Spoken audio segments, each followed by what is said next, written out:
Mateus capítulo 7, nós vamos, a princípio, fazer a leitura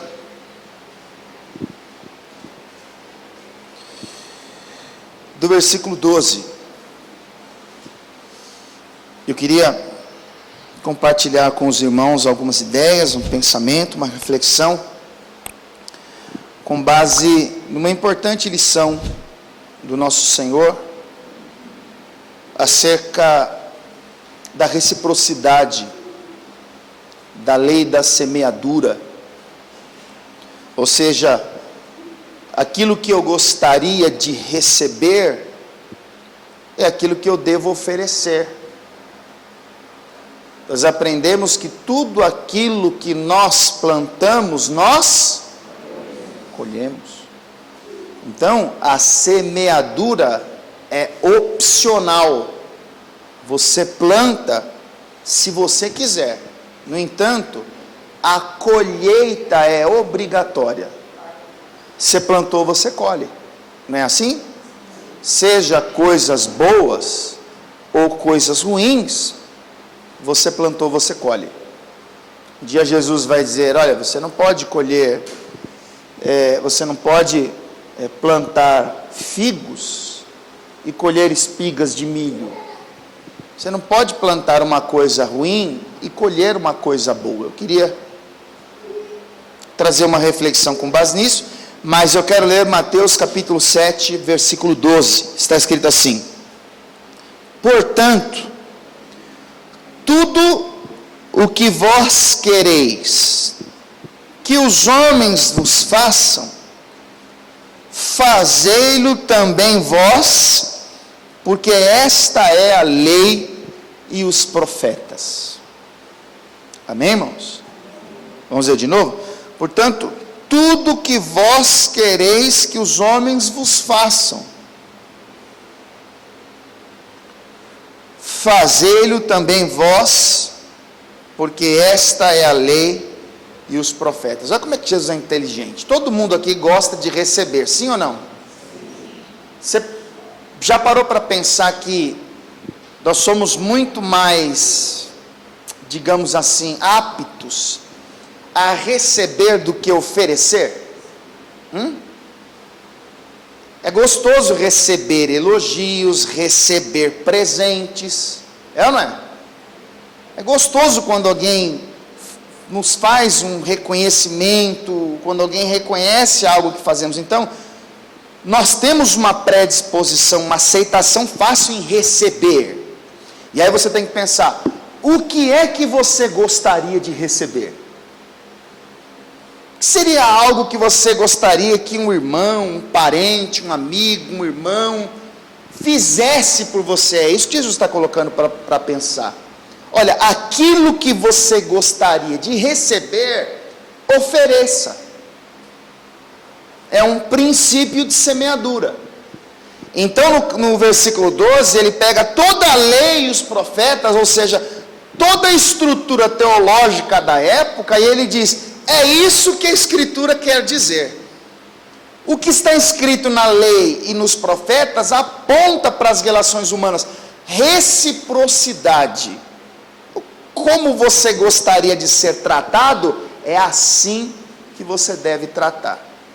Amém, irmãos? Eu queria pensar um pouco acerca desse texto. Curva a sua cabeça, feche os olhos. Pai, mais uma vez, nós estamos aqui para ouvir a sua voz e aprender a sua palavra. Então pedimos nessa hora que o Senhor abra o nosso entendimento, traga a luz na nossa mente, nos faça compreender aquilo que está além do texto. O nosso desafio é servir-te não de acordo com as nossas convicções, não de acordo com o nosso pensamento, mas de acordo com a sua vontade, de acordo com o seu querer. Então trabalhe em nós, Pai, nos faça maduros para ouvir, assimilar e, acima de tudo, colocar em prática o que vamos aprender nessa manhã, em nome de Jesus, amém e graças a Deus. Pode sentar no seu lugar, por gentileza.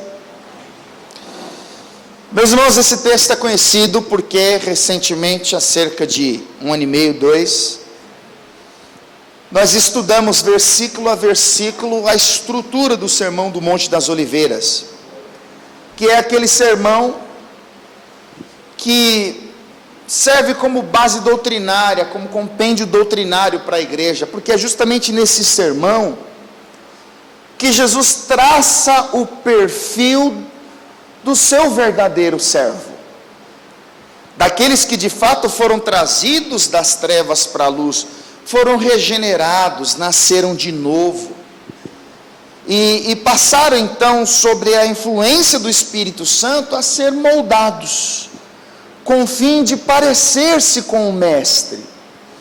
Então, nas bem-aventuranças, no capítulo 5, a partir do versículo 3 até o versículo 12, Jesus diz que o homem de Deus bem-sucedido é aquele que tem um coração quebrantado, é aquele que chora pelos seus pecados, é aquele que é pobre de espírito, ou seja, aquele que reconhece as suas falências espirituais, como ele é devedor, como ele está muito longe de ser aquilo que o Senhor quer que ele seja. O Senhor diz que bem-aventurados são aqueles que têm fome, que têm sede pelas coisas de Deus, aqueles que são mansos, ou seja, aqueles que são submissos à vontade do Senhor e aceitam aquilo que vem de Deus, quer seja bom ou não aos seus olhos. O bem-sucedido aos olhos do Senhor é aquele que é misericordioso, aquele que é pacificador, aquele que muitas vezes sofre perseguição por causa da justiça.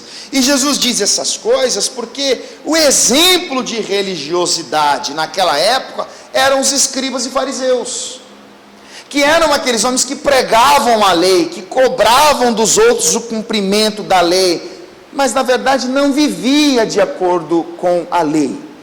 Eram aqueles homens que tinham uma fé exibicionista, que davam esmolas para receberem elogios, que oravam em voz alta para despertar a admiração das pessoas. Eram aqueles homens que desfiguravam o rosto quando jejuavam, porque eles queriam que as pessoas prestassem atenção naquele ativismo religioso. Então vai dizer, não, a fé não é isso. A fé é justamente fazer com que aquela pessoa que foi alcançada pelo Evangelho seja transformada com o fim de parecer-se com o seu Senhor, com o seu Mestre. Quando Jesus, no capítulo de número 6, fala sobre ansiedade, dizendo que o homem não tem que ficar andando de um lado para o outro, procurando o que comer, beber ou vestir, mas que o seu desafio de vida é buscar o reino de Deus como prioridade, e o próprio Senhor se encarrega de acrescentar aquilo que ele necessita. Jesus parte para a conclusão deste sermão no capítulo 7. E assim como toda lei, como toda palavra, mostra que é da vontade de Deus, primeiro, que o homem o ame com todo o seu coração, com toda a sua alma, com todas as suas forças, e que este amor a Deus só pode ser legítimo se esta pessoa amar o seu semelhante, porque a Bíblia diz, na primeira carta de João, capítulo de número 4, no versículo de número 20, que se alguém diz, eu amo a Deus, e não ama o seu irmão, é mentiroso. Porque se você não ama o seu irmão que você vê, como você pode amar um Deus que você não enxerga? É o que está escrito. Jesus em João 13:34, ele diz assim, olha, um novo mandamento vos dou, que vos ameis uns aos outros, como eu vos amei. Então ele estabelece um padrão. A ideia de Jesus no texto em que nós iniciamos é falar sobre uma cooperação, sobre um consentimento mútuo, a definição de reciprocidade. Segundo o dicionário, é correspondência mútua, é troca de uma coisa por outra idêntica. Jesus está falando de um princípio que governa as nossas atitudes em relação aos outros, reciprocidade.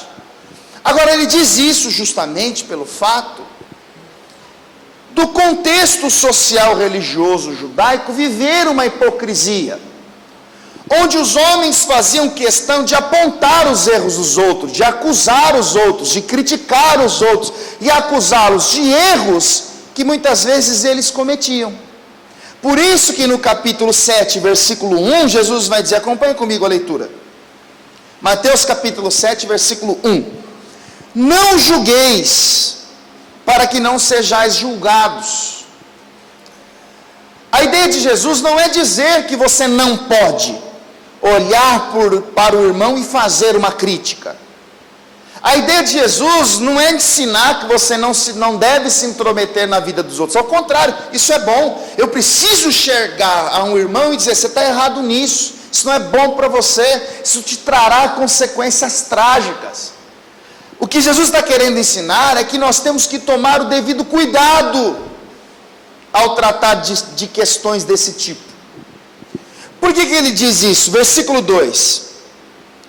Porque com o juízo com que julgardes, sereis julgados, e com a medida com que tiverdes medido, vos hão de medir a vós. Então Jesus está dizendo, o rigor que você usar, vai ser o rigor que será usado contra você. A mesma medida, a mesma proporção. Se eu julgo com misericórdia, e Jesus diz em Lucas capítulo 6, versículo 36, o seguinte, sede, pois, misericordiosos, como vosso Pai é misericordioso. Em Tiago, capítulo 2, no versículo 13, ele diz que aquele que julga sem misericórdia, o seu juízo será sem misericórdia. Ou seja, aquilo que eu ofereço é aquilo que eu vou receber. Então Jesus está dizendo exatamente isso. O juízo com que você julgar, você será julgado. E com a medida com que tiverdes medido, vos hão de medir a vós. Ou seja, se você não quer ser tratado com rigor, com insultos, com cobranças exageradas, não faça isso aos outros. Tome cuidado ao falar dos erros dos outros, ao exercer juízo de valores acerca dos outros. Aí Jesus faz uma recomendação no versículo de número 3, presta atenção. E por que reparas no argueiro que está no olho do teu irmão, e não vês a trave que está no teu olho? Ou como dirás a teu irmão, deixe-me tirar o argueiro do teu olho, estando uma trave no teu? Hipócrita, tira primeiro a trave do teu olho, e então cuidarás de tirar o argueiro do olho do teu irmão. Então o que Jesus está querendo ensinar? Se você tem o dever de amar o próximo como a ti mesmo, então comece se amando. Olhe primeiro para você. Cuide primeiro de você, resolva as questões do seu pecado, da sua moralidade, da sua fé. E aí você vai perceber que existem várias ocasiões em que vai gerar em você dor, tristeza, dificuldades, porque como é que eu vou fazer isso? Eu amo tanto essa pessoa, essa situação, faz tanto tempo que eu convivo com isso, e agora eu preciso me desprender. Isso vai gerar em você sentimentos, dores, tristeza. E quando você olhar para o irmão que vive uma situação semelhante, você vai conseguir compreender o que ele sente. A inteligência de Jesus, olha, por que você quer tirar um cisco do olho do seu irmão se tem uma trave no seu? Tanto o cisco no olho do irmão como a trave que está no seu, é composta pela mesma matéria-prima, a madeira. A madeira que faz aquela trave é a mesma madeira que está no cisco, no olho do irmão. Então o que Jesus está querendo ensinar com isso? A pessoa, o outro, o próximo, o semelhante, tem a mesma natureza que nós. Ou seja, são suscetíveis aos mesmos erros que nós cometemos. E nós não podemos olhar para os erros que os irmãos cometem com um juízo rigoroso. A pessoa tropeçou, a gente vai lá e aponta, porque normalmente é isso que acontece. Tomamos o conhecimento de que o irmão tropeçou nisso ou naquilo, e entendemos que dentro daquele lar o pai não age como deveria agir como sacerdote, e que aquela esposa não é a mulher sábia que edifica a casa, e que aquele filho não é o obediente como a palavra instrui. E aí o que nós fazemos? Criticamos, apontamos e julgamos, está errado porque não pode por causa disso, aqui. Só que nós cometemos os mesmos erros, irmãos. E é isso que Jesus está querendo ensinar. Você tem que tratar os outros da maneira como você gostaria de ser tratado. Ao invés de criticar, de julgar, de apontar, que tal oferecer ajuda? Que tal tentar fazer alguma coisa para minimizar os impactos dessa aflição, desse erro? Então, Jesus está trazendo uma lição contra a hipocrisia. Você deve se lembrar de uma ocasião em que a maior autoridade de Israel na época, o rei Davi, ele cometeu um grave erro, aliás, dois. Ele se relacionou com a mulher de Urias, que engravidou, e tramou a morte do general. Davi é informado do sucesso daquela trama. Tudo aquilo que ele planejou para que Urias fosse morto deu certo. E diz a palavra que aquilo pareceu mal aos olhos do Senhor. Então Deus vai mandar o profeta Natã até Davi. E Natã, o profeta, chega até Davi e conta uma parábola.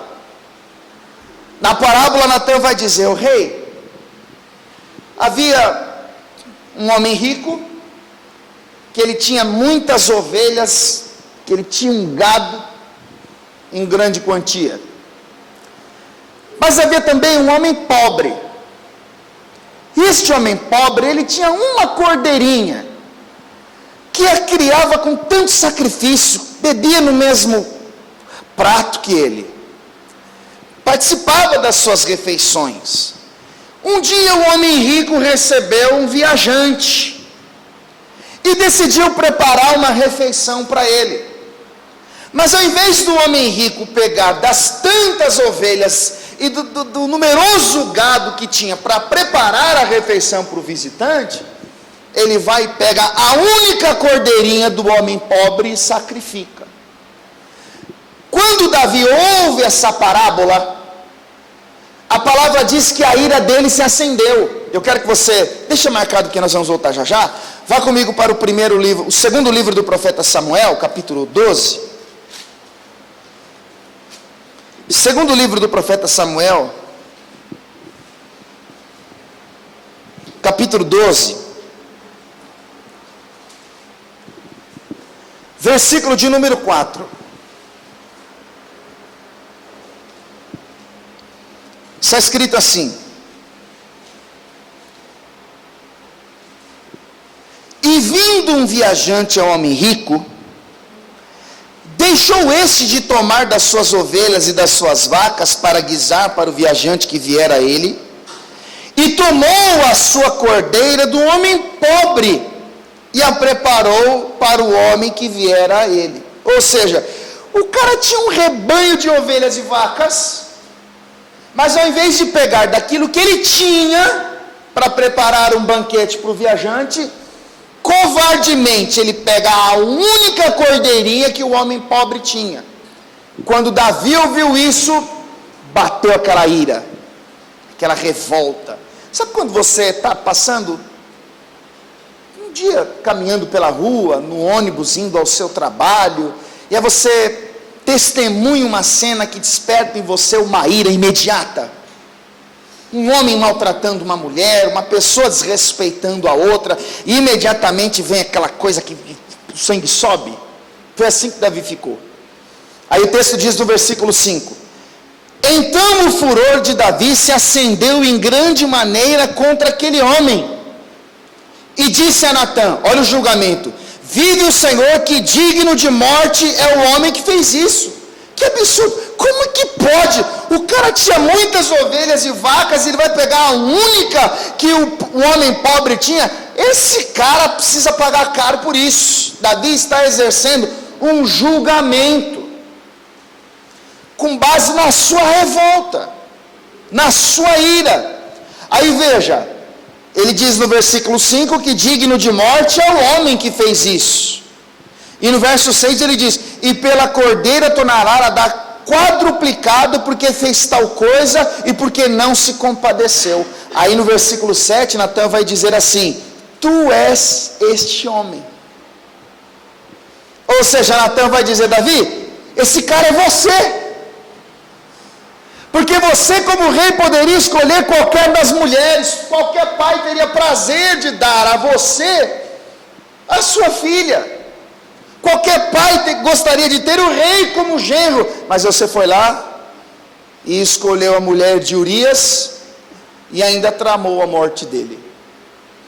Aquele juízo rigoroso que Davi exerceu vai ser uma sentença contra a sua própria vida. Porque se você observar o versículo de número 7 na sequência, diz assim: assim diz o Senhor Deus de Israel, eu te ungi rei sobre Israel, eu te livrei das mãos de Saul, te dei a casa do teu Senhor e as mulheres do teu Senhor em teu seio, e também te dei a casa de Israel e de Judá, e se isto é pouco, mais te acrescentaria tais e tais coisas. Porque, pois, desprezaste a palavra do Senhor, fazendo mal diante dos seus olhos? A Urias o heteu feriste da espada, e a sua mulher tomaste por tua mulher, e a ele mataste com a espada de 2 fios. Agora olha a sentença: agora, pois, não se apartará a espada jamais da tua casa, porque porquanto me desprezaste, tomaste a mulher de Urias o heteu para que seja por mulher. Assim diz o Senhor: eis que suscitarei da tua mesma casa o mal sobre ti, e tomarei tuas mulheres perante os teus olhos, e por aí vai. Quem foi que exerceu uma sentença sobre Davi? O próprio Davi. Como? Com o seu rigoroso juízo. Todo mundo entendeu isso aqui? Por isso que Jesus vai dizer: com a medida com que você medir, você será medido. O rigor que você usar para falar dos outros vai ser o rigor que Deus vai usar contra você. E a ideia de Jesus não é tocar o terror, não é dizer para as pessoas: olha, lava a boca para falar dos outros. Não, mas é dizer: tome cuidado, você não é juiz, você precisa avaliar com cuidado o que você fala, porque você corre o risco de cometer os mesmos erros. Então Jesus, ele diz: olha, o que você quer que as pessoas façam por você, façam também a elas, porque isso quer dizer a lei e os profetas. Eu quero ler com você um texto da lei, para ficar mais fácil de entender. Levítico capítulo 19. Levítico capítulo de número 19.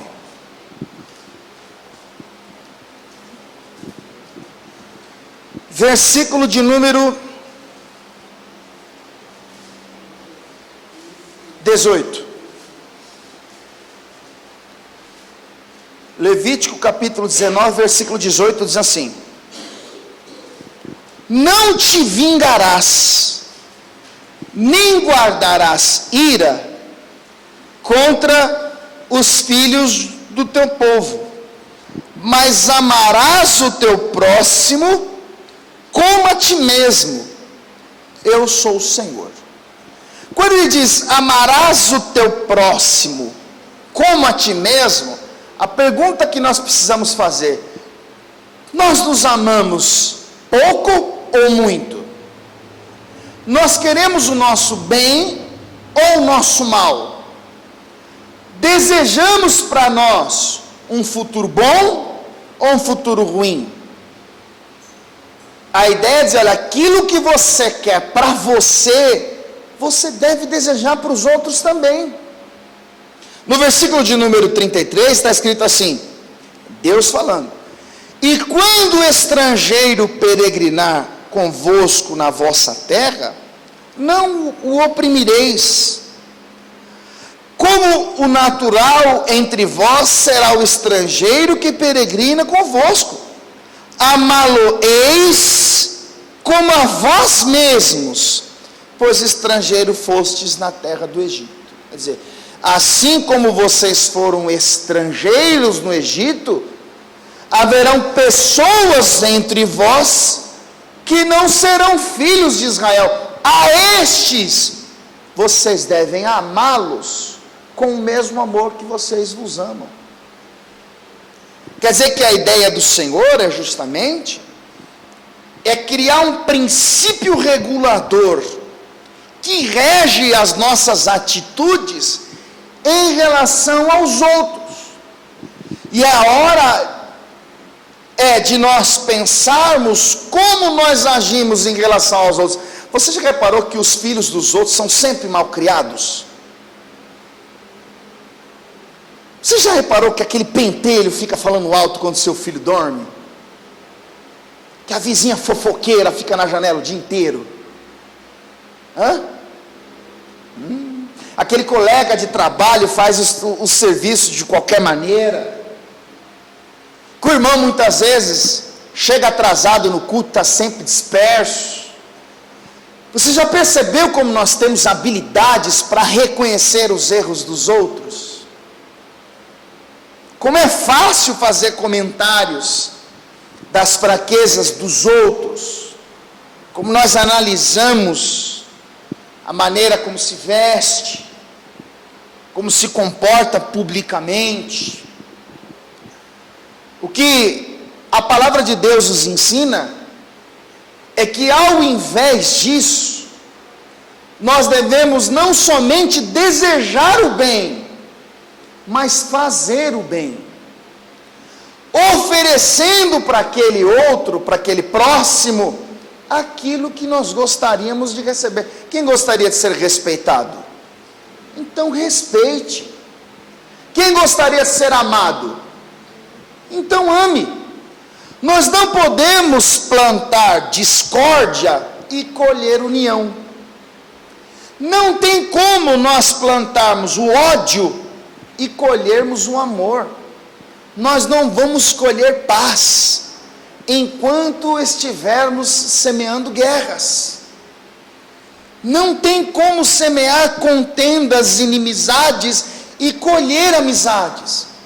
E a grande verdade, meus irmãos, é que nós somos hoje o resultado daquilo que nós plantamos lá atrás. Então talvez hoje nos lamentamos de coisas ruins que vivemos, porque nós estamos vivendo um período de colheita. Mas isso quer dizer também que nós podemos colher coisas boas lá na frente. E o que nós precisamos fazer? Mudar a semeadura. Começar a plantar coisas boas. Porque a vida cobre, irmãos. É um princípio. Tudo que a gente faz na vida é uma semente que a gente planta. Você lembra de Gênesis capítulo 27? Isaac já era velho e enxergava mal. Então ele chega para Esaú e diz: meu filho, eu quero que você prepare um guisado para mim. Eu sinto que os meus dias se aproximam do fim. Só que Esaú tinha um irmão gêmeo chamado Jacó. E eles haviam feito um acordo em que Jacó daria para Esaú o prato de lentilhas e em troca ficaria com a bênção da primogenitura.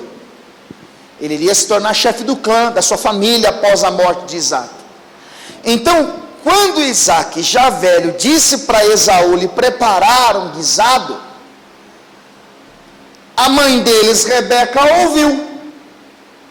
Então ela vai chegar em Jacó e vai dizer: meu filho, eu preciso que você faça algo, mas tem que ser rápido. Vai caçar, traz um guisado, eu vou preparar para o seu pai vai comer e ele vai te abençoar pensando que você é o seu irmão Esaú. E assim como Rebeca planejou, aconteceu. Ou seja, Jacó se passa por Esaú para receber de Isaac uma bênção. Irmãos, vamos para Gênesis 27, só para ficar mais fácil de entender isso aqui. Gênesis capítulo de número 27.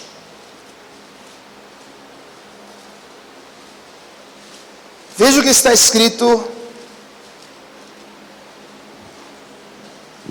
No versículo 18, Gênesis capítulo 27, versículo 18, diz assim: e veio ele a seu pai e disse: meu pai. E ele disse: eis-me aqui, quem és tu, meu filho?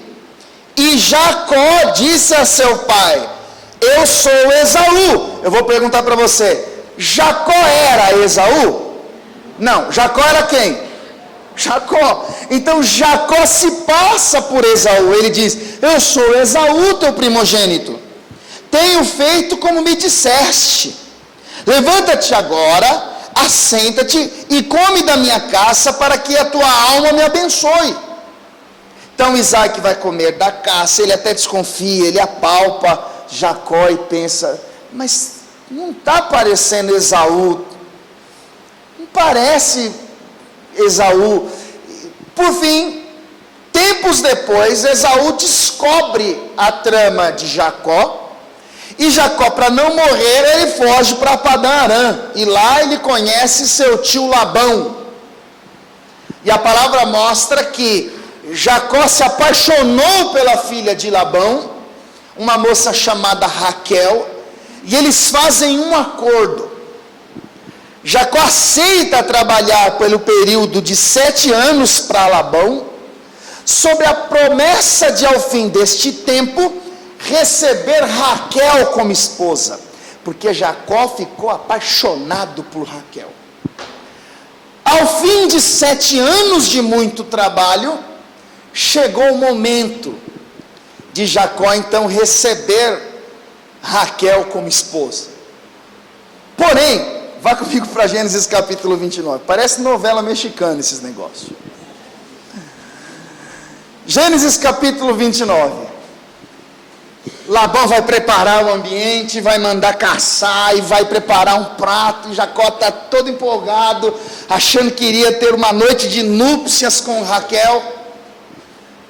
Mas quando ele acorda, ele percebe que aquela mulher no qual ele se deitou não era Raquel. Olha o que está escrito no versículo de número 25. Gênesis 29, versículo 25, diz assim: e aconteceu pela manhã, ver que era Leia, pelo que disse a Labão: por que me fizeste isso? Não te tenho servido por Raquel? Por que, pois, me enganaste? E disse Labão: não se faz assim no nosso lugar, que a menos se dê antes da primogenitura, que a menor se dê antes da primogenitura. Cumpre a semana desta, então te daremos também a outra pelo serviço, que ainda outros 7 anos servires comigo. Ou seja, quando Jacó trabalhou por 7 anos, esperando receber Raquel, o que aconteceu ali? A Leia se passou por Raquel. Assim como ele, 7 anos antes, se passou por Esaú. O que é isso? Uma semente que foi plantada lá atrás. Da mesma maneira que ele agiu quando ele quis enganar o seu pai, se passando pelo seu irmão, agora, tempos depois, ele vai viver exatamente isso. Ele pensou que era a Raquel, mas a Leia se passou por ela. Você consegue entender o que é princípio de semeadura? Você planta hoje e às vezes até esquece que plantou, mas lá na frente a vida vai te mostrar algumas coisas. Então a ideia de Jesus é justamente dizer: olha, semeie coisas boas, faça o bem. Eu quero que você vá comigo para Gálatas capítulo 6, porque Paulo escreve isso à igreja da Galácia, querendo mostrar para os irmãos que o nosso dever como servos do Senhor é fazermos o bem. Tiago capítulo 4, no versículo 17, está escrito assim: ó, aquele que sabe fazer o bem e não faz, comete pecado. Quer dizer que, como servos de Deus, como aqueles que foram regenerados, transformados, lavados, remidos, que são moldados pelo Espírito do Senhor, para se parecer com Jesus, a nossa missão, a nossa regra de fé, é justamente fazer o bem, como consequência da nossa salvação. como uma evidência que fomos alcançados pelo Senhor e transformados por Ele. Então, em Gálatas capítulo de número 6, versículo de número 6, está escrito assim: e o que é instruído na palavra, reparta de todos os seus bens com aquele que o instrui. Verso 7, não erreis, Deus não se deixe escarnecer, porque tudo que o homem semear, isso também ceifará. Tudo que o homem plantar, ele vai colher. Quer sejam as coisas boas, quer ser coisas ruins. Tudo que o homem plantar, isso também ceifará. Agora olha o versículo 9. E não nos cansemos de fazer o bem, porque a seu tempo colheremos, se não houvermos desfalecidos. Irmãos, fazer o bem cansa, porque para fazer o bem você tem que estar preparado para lidar com algo chamado ingratidão, que é quando você vai lá e faz, aí depois faz de novo, aí continua fazendo e faz, e a pessoa que recebe o benefício não reconhece, está sempre agindo como se nada tivesse sido feito. É nessa hora que cansa, que o filho chega e precisa, o pai ampara, o pai ajuda, o pai acolhe, o pai protege, o pai sustenta, mas o filho não sabe agradecer. O filho está sempre mostrando que, por meio do seu comportamento, que aquilo que ele recebe não é mais que obrigação do pai. É nessa hora que cansa. Você ajuda com uma instrução, com um conselho, você ora, você visita, você vai atrás, você faz tudo. Bastou o crente ficar um pouquinho bem, se ele estiver na rua, ele te atropela. Sem gratidão. É essa hora que cansa. Mas qual a instrução que Paulo dá? Não nos cansemos de fazer o bem, porque a seu tempo, que tempo? O tempo determinado por Deus, a colheita virá. Por isso que você precisa entender que todo bem que você faz, ainda que seja para um ingrato, é Deus que vai te recompensar. A seu tempo colheremos, se não houvermos desfalecidos. Agora olha o versículo 10. Então, enquanto temos tempo, façamos o bem a todos, mas principalmente aos domésticos da fé. Olha o detalhe do texto: façamos o bem a todos. E quando ele diz todos, ele está dizendo todos os amigos, todos os irmãos na fé, todos aqueles que nos amam, todos aqueles que querem o nosso bem, todos, inclusive aqueles que querem o nosso mal, aqueles que não estão muito felizes com a nossa presença, aqueles que não fazem questão de ter-nos por perto, aqueles que muitas vezes nos prejudicam. E esse é o exercício da fé, irmãos, porque Jesus vai dizer: se você amar quem te ama, que galardão tereis? E o nosso instinto, a nossa natureza caída, nos impulsiona a pagar o mal com o mal. Como assim? Você varreu o lixo na minha porta? Tá bom. Toma para a sua porta de novo. Você maltratou meu filho? Primeira oportunidade que tem, eu pego seu filho e fica tudo certo. Faz parte da nossa natureza reagir àquilo que não nos agrada, quando na verdade, irmãos, ainda assim nosso dever é fazer o bem, é vencer o mal com o bem, como Paulo escreve em Romanos 12. Eu quero ler com você, Romanos capítulo 12. Romanos capítulo 12, versículo de número 17. Aliás, vamos ler o 16 também. Romanos 12, versículo 16, diz assim: sede unânimes entre vós, não ambicioneis coisas altas, mas acomodai-vos às humildes.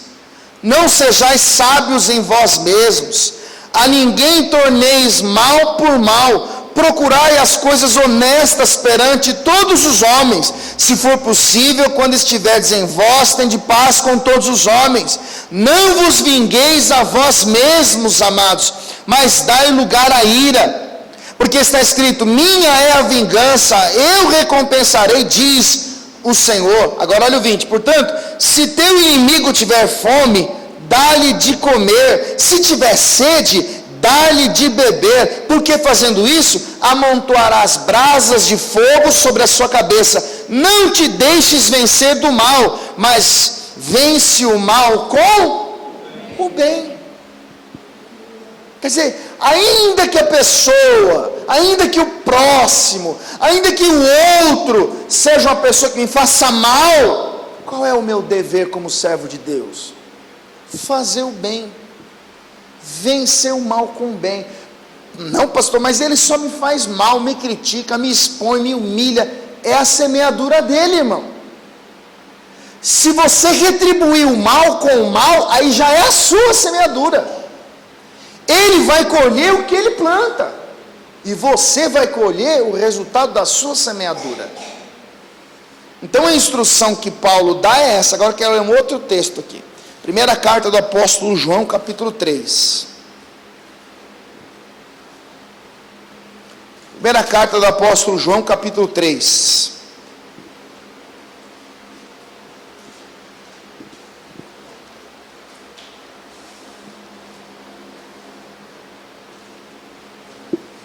Versículo de número 13. Primeira carta de João, capítulo 3, versículo 13. Presta atenção nesse texto, irmãos. Diz assim: meus irmãos, não vos maravilheis se o mundo vos odeia. Nós sabemos que passamos da morte para a vida, porque amamos os irmãos.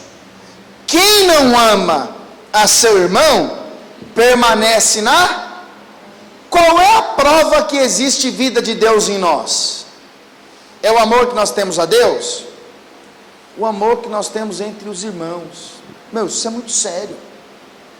Como é que você, sendo um cristão, servo de Deus, odeia a quem Deus ama? A resposta é muito simples: você não é cristão.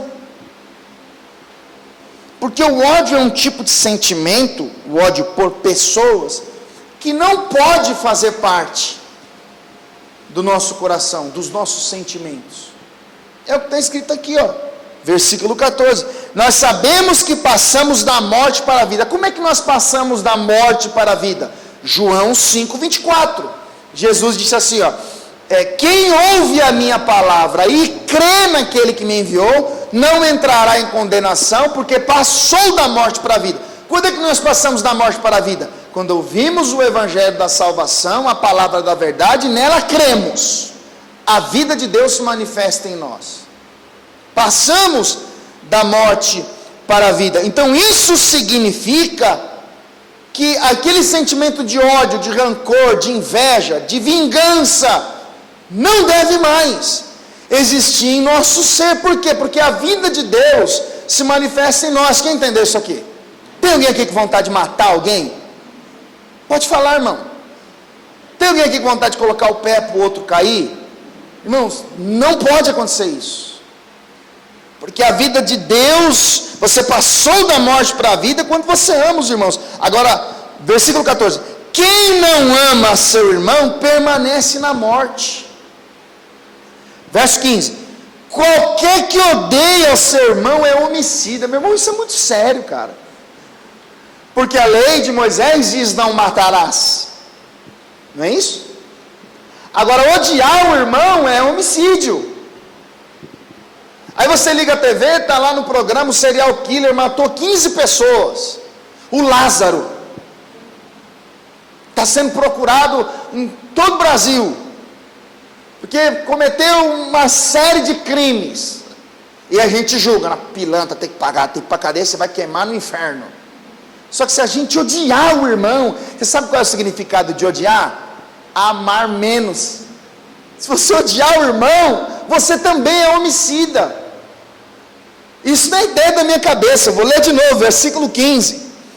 Qualquer que aborrece, qualquer que odeia seu irmão é homicida. É homicida. Não, se eu fosse você, amava o seu patrão a partir de hoje. Conselho de amigo. Ame esse cara, que senão você vai ter um problema sério para resolver. E vós sabeis que nenhum homicida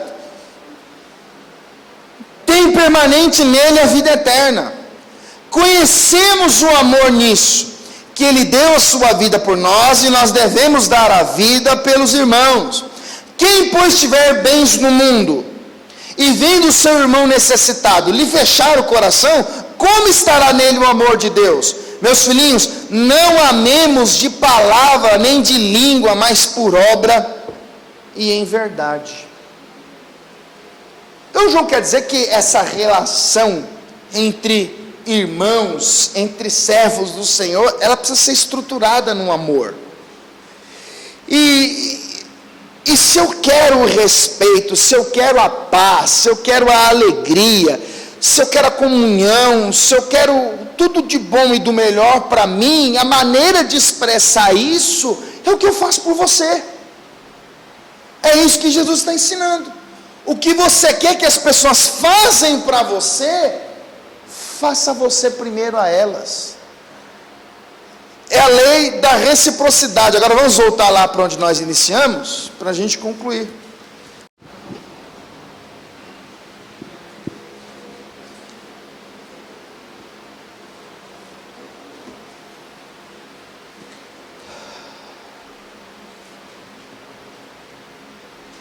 Vamos ver a partir do versículo 7.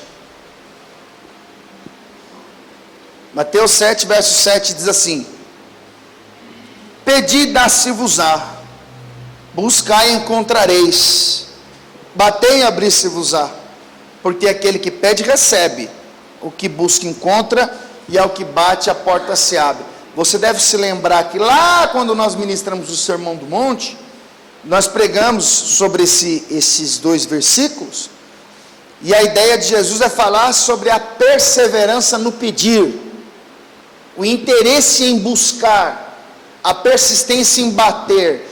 Mas Jesus não está querendo dizer assim, olha, pede o carro, busque o luxo e persevere à procura do conforto. Não. Quando Jesus diz, aquele que pede recebe, o que busca encontra, o que bate a porta se abre, ele fala de uma perseverança, de uma persistência, de uma insistência em pedir. Pedir o quê? As virtudes que Jesus ensina lá no capítulo 5.